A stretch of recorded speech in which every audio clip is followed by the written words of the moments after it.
were girls and young women who were victimized by Epstein and Maxwell in a trafficking ring. I know there are videos and photos.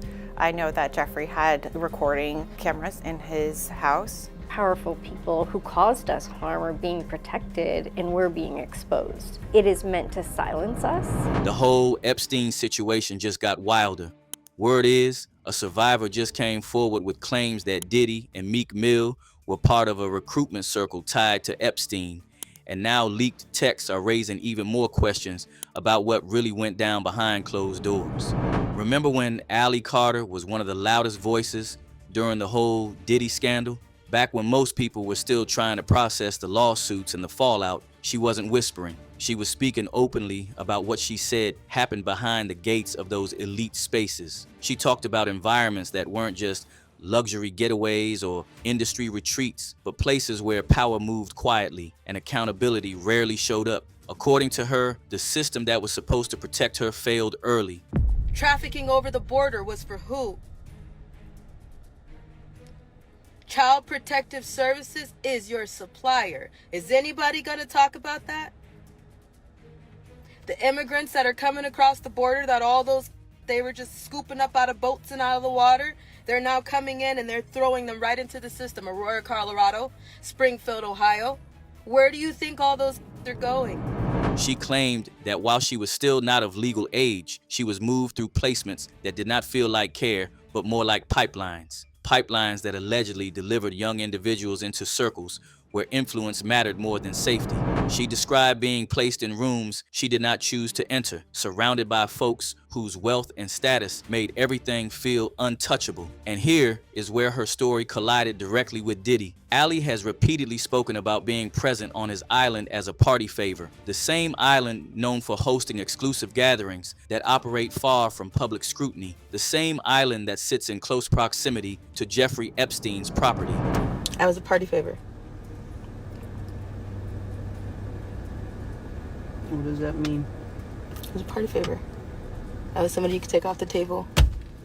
So you're telling me they set I set on a table, like when you go to a birthday party and they have gift bags for everybody that comes that have candy and toys in them, Yep. and they set them on the table. So you're telling me at the freak off parties, they put on the table instead of gift bags, and then people can do what?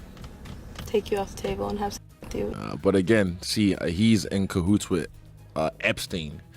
And then was he in cahoots with Epstein, or was it just a similar type of an operation? No, they were friends. Really? Yeah, because Epstein had a on Miami as well, that really private, rich estate in Miami. So they were all in cahoots as well. But that geographical overlap alone raised eyebrows long before any official documents surfaced. But once the Epstein files dropped in January 2026, releasing millions of pages of emails, logs, and images, the conversation shifted from quiet suspicion to loud speculation.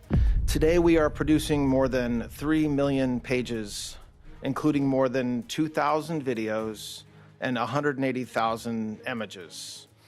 In total, that means that the department produced approximately 3.5 million pages in compliance with the act. So the streets are now asking the obvious question. If young individuals were allegedly present on Diddy's island, could the same have been true for Epstein's island? Especially when images from the Epstein files show young girls, heavily redacted, standing next to powerful men, faces blurred, names hidden, but the implication loud enough to make stomachs turn. And while Diddy has not been officially named in any confirmed findings tied to those files, the overlap in circles has been enough for people to start connecting dots. And whenever a major figure gets pulled into such controversy, the spotlight naturally spreads to those who stood close. One of the names that keeps resurfacing is Meek Mill. Now, this isn't coming from nowhere. Meek and Diddy moved together for years. They weren't just industry acquaintances, sharing a stage once or twice. They were tight. Meek was part of Diddy's inner circle, present at gatherings, celebrated in ways that signaled more than casual friendship. Remember that lavish birthday event Diddy threw for Meek in Vegas, where a luxury mansion was rented out and transformed into a space that insiders described as chaotic and excessive. the kind of environment that went beyond celebration into something more controlled and symbolic. Diddy made sure Meek was front and center, matching outfits, coordinated entrances, the whole scene looking less like a party and more like a statement. Happy birthday, Cosmo. Happy birthday. And when the night ended, reports from staff described the aftermath as messy, with signs of substance use and private activities that hinted at how wild those gatherings could get behind closed doors. For years, Meek stayed close. He did not publicly distance himself, did not challenge the rumors or rewrite history, not until the legal heat hit. When the lawsuits started stacking against Diddy and the RICO storm rolled in, Meek's tone shifted. Suddenly, he was online asserting independence, emphasizing that he was under nobody's control. His posts carried a defensive edge, almost like someone trying to establish separation before being asked about proximity. He denied involvement in any misconduct tied to those private environments, insisting that narratives connecting him were being twisted. Yet, the problem for critics was the visible history. People remembered how present he had been. They remembered how quickly he pivoted once things turned serious. And of course, that resurfaced audio that allegedly captured a compromising moment between him and Diddy, which Meek dismissed as fabricated. Still, the specificity of the claims made it difficult for some observers to ignore. What? Yo, wait a minute. Wait. Even figures like Jaguar Wright stepped into the conversation, adding fuel by suggesting insiders may have played roles in leaking sensitive material. You think that audio that they put out was real? Yeah, that was him.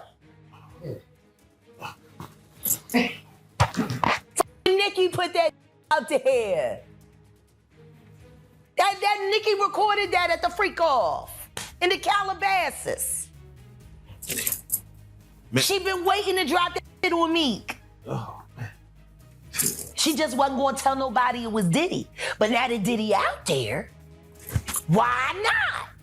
Then came reactions from Diddy's own circle, subtle but telling. When Meek publicly distanced himself, joining the No Diddy gang, Justin Combs responded with a visible facepalm emoji, shaking my head, reminding people of how close the two once were. Yo, Sal, what's up? Yeah, y'all already know how we playing out this real life. Real life. Nigga, No Diddy gang, Meek Mill in real life. Don't ever disrespect me, you Talk heard? that shit, Meek. Yeah, Meek. Clips from the past resurfaced, showing Diddy jokingly referring to Meek in ways that raised eyebrows at the time, but were brushed off as playful. Now those moments were being re-examined with new context. Hey, what's up, King Son? Man, you doing it, man. You deserve it, Daddy. You putting in that work. Proud of you. I love you. Yeah.